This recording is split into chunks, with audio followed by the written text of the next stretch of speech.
Okay, let's do this. Hey everybody, welcome to today's video. Today we're doing another mead with the Greek gods. So we're doing a really fast one. So can you guess which god it is? Because it's really fast. So you should be able to figure out what god it is, but maybe you don't know because you don't know your Greek gods. But anyways, if you stick around, we'll do the video and then we'll figure it out. Let's get to today's video.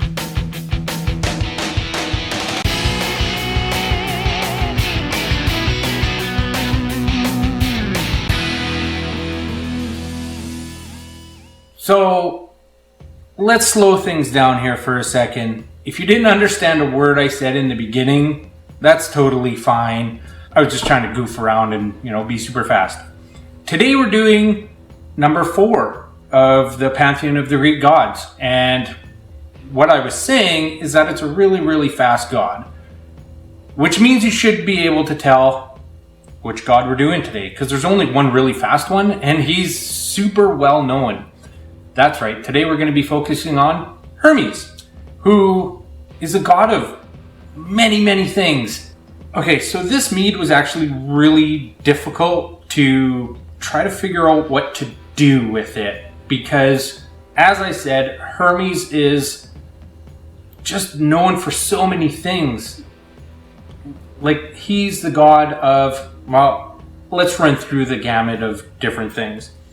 He was the god of roads and journeys, travelers and merchants, trade and commerce, athletes, thieves, trickery. He was the fastest of the gods, guided souls to the underworld. He was technically the god of sex. This guy was just crazy. So it was really hard to kind of weed through the different symbolisms and stuff and what to use. But through the research that I did, I found something that actually should be perfect for Hermes. So today's mead is going to be called Hermes Haste.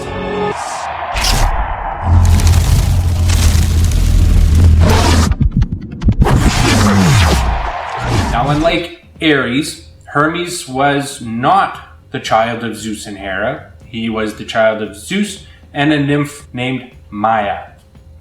Very interesting story. I mean, I know kids grow fast, but Hermes was conceived and birthed within a day. When he was just a baby, he snuck out of his crib and stole Apollo's cattle, and then climbed back in his crib and acted all innocent, just like a typical kid.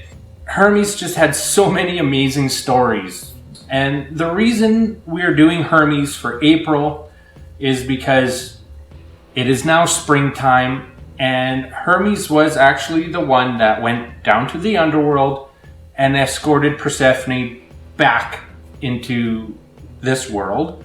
And that made Demeter happy, and she allowed the flowers to grow again, hence springtime. So that's why we're doing Hermes in celebration of bringing Persephone back from the underworld.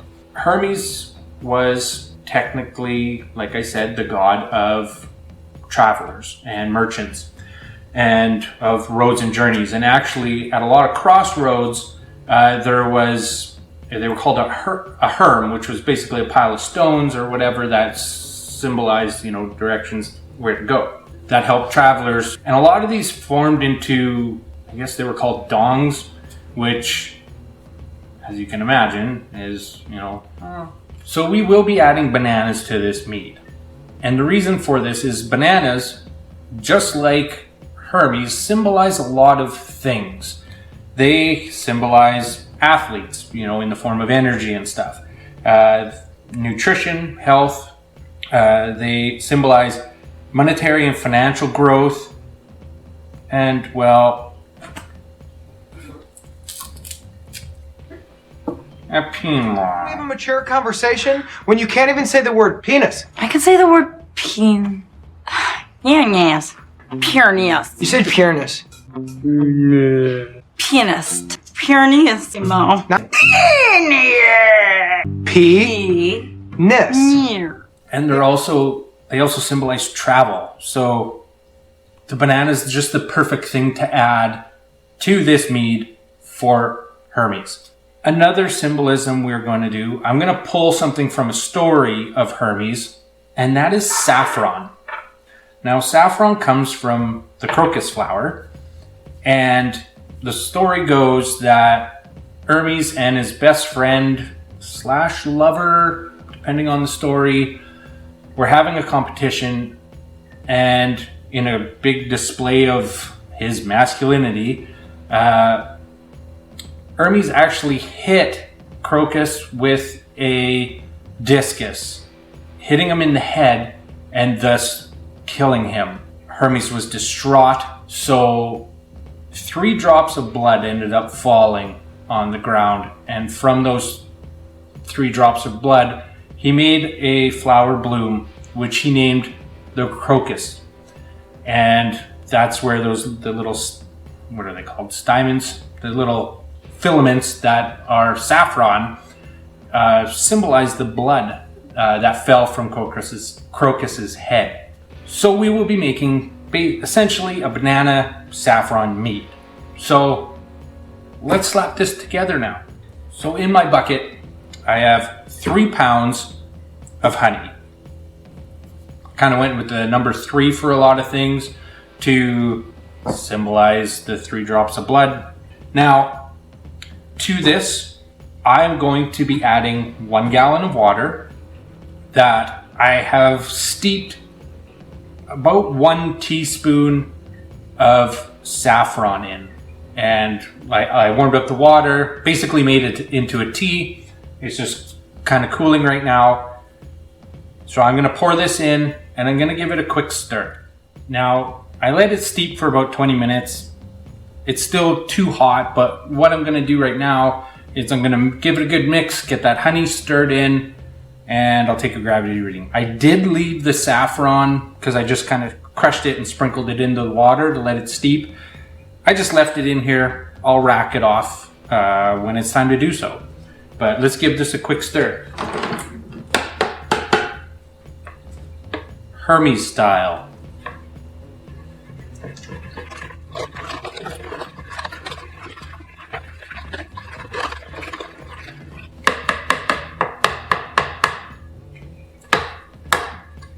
Whew. That was intense.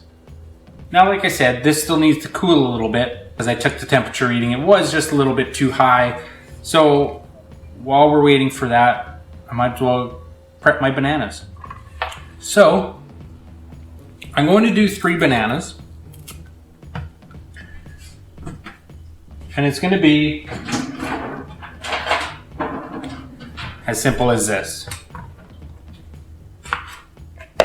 Just going to cut off the ends. Cut it into slices. And yes, I'm throwing the peels and all in. Nice and simple. Oh, jeez. Take the stickers off. You don't want that in your mead. Ay, ay, ay. Did I take the stickers off this other one? It didn't have any. Now we'll throw these in our bag. And tie this up. And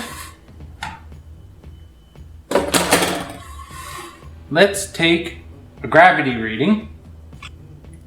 1.090. I'll just show you that color. Beautiful yellow. Pour that back in.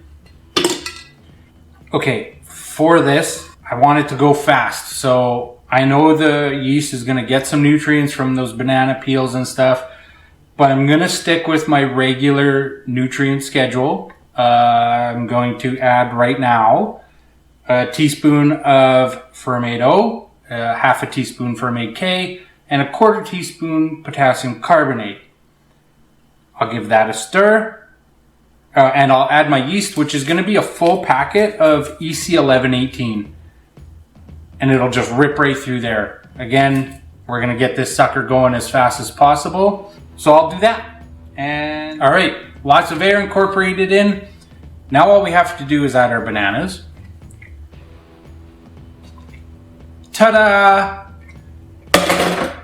Now, I've never actually worked with saffron before in cooking or anything, but doing some research and stuff, I heard that it's a pretty delicate flavor, and You know, I'm thinking a lot of this might blow off during fermentation.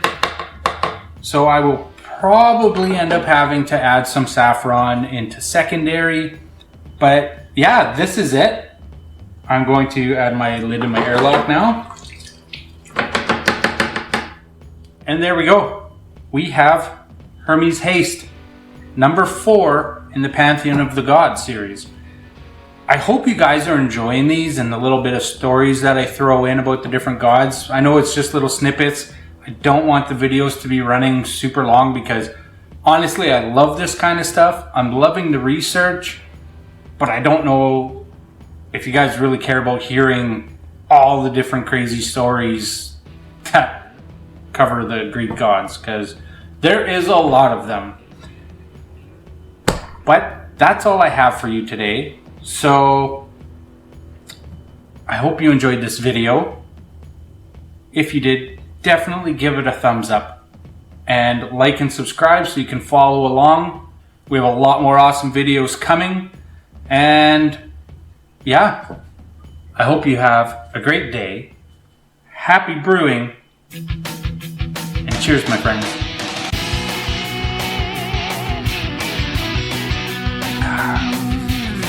Zoom, zoom, zoom.